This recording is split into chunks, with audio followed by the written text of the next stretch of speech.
অন্তরের মধ্যে ওই সময় ব্যথা লাগে যখন কোরআনের দাওয়াত দেই মুসলমানদেরকে, যখন কোরআনের দাওয়াত দেই মুসলিমদেরকে আর চোখে তাকায়। সালাতের দাওয়াত দেওয়ার পরে যখন মানুষ সমালোচনা করে, তখন রাসূলের জীবনী শুনে শুনে বলি না, কিছু বলা যাবে না, আমি আক্ষেপ করলে হবে না, কারণ আমরা রাসূলের ওয়ারিস। রাসূল সাল্লাল্লাহু আলাইহি ওয়াসাল্লামের পিঠের মধ্যে মরা ওঠার ওজরে চাপিয়ে দিয়েছিলেন আল্লাহর রাসূল, তারপরও দোয়া করেছিলেন। আমরাও তাদের জন্য দোয়া করি যারা এখনো আর চোখে আলেমদের দিকে তাকান। কিন্তু খবরদার, সতর্ক হয়ে যান, সতর্ক হয়ে যান, একদিন মরে যাবেন। যে ইমামকে নিয়ে আপনি আজকে সমালোচনা করেন, ওই ইমাম ছাড়া আপনার জানাজার নামাজ পড়াবে না কেউ। এটা আপনার ব্যক্তিগত বিষয় হতেই পারে, কিন্তু আমি আপনাকে অনুরোধ করব, আমি আপনার জন্য দোয়া করি, আপনার জন্য দোয়া করি, ভালো হয়ে যান, নিজেকে পরিবর্তন করুন।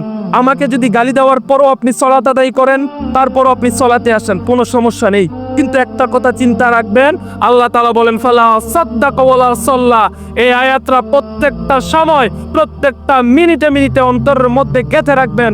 আল্লাহ বলেন ফালা সাদ্দাকা ওয়ালা সাল্লা। ওই মানুষ পৃথিবীর মধ্যে সবচাইতে নিকৃষ্ট, যেই মানুষ আলেমদের দিকে আর চোখে তাকায়। ওই মানুষ পৃথিবীর মধ্যে সবচাইতে নিকৃষ্ট, যেই মানুষ রাসূলের ওয়ারিসদের নামে সমালোচনা করে। তাদের মতো নিকৃষ্ট এই পৃথিবীর জমিনে আর কেউ নাই। সম্মানিত মুসল্লি কারাম, সম্মানিত মুসলমান ভাই, এই কথাগুলা কেন বললাম? এই কথাগুলো এই জন্যই বলছি, আপনি মুসলমান, আপনি আবুল আহাবের উত্তরসূরি হয়ে যাচ্ছেন। আবু জাহেলের উত্তরসূরি কেন হয়ে যাচ্ছেন?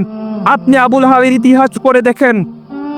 আপনি যদি আবুল আহাবের ইতিহাস পড়েন, আল্লাহর কসম করে বলি, আপনার অন্তরে যদি বিন্দু পরিমাণ রাসূলের জন্য ভালোবাসা আপনার অন্তরে থাকে, যেই মানুষ আবুল আহাবের ইতিহাস পড়বে, আবুল আহাবের স্ত্রীর জীবনের ইতিহাস পড়বে, তাদের অন্তরের মধ্যে তাদের প্রতি এত পরিমাণ ঘৃণা আসবে, কখনো তাদের নাম শুনতেও চাইবে না।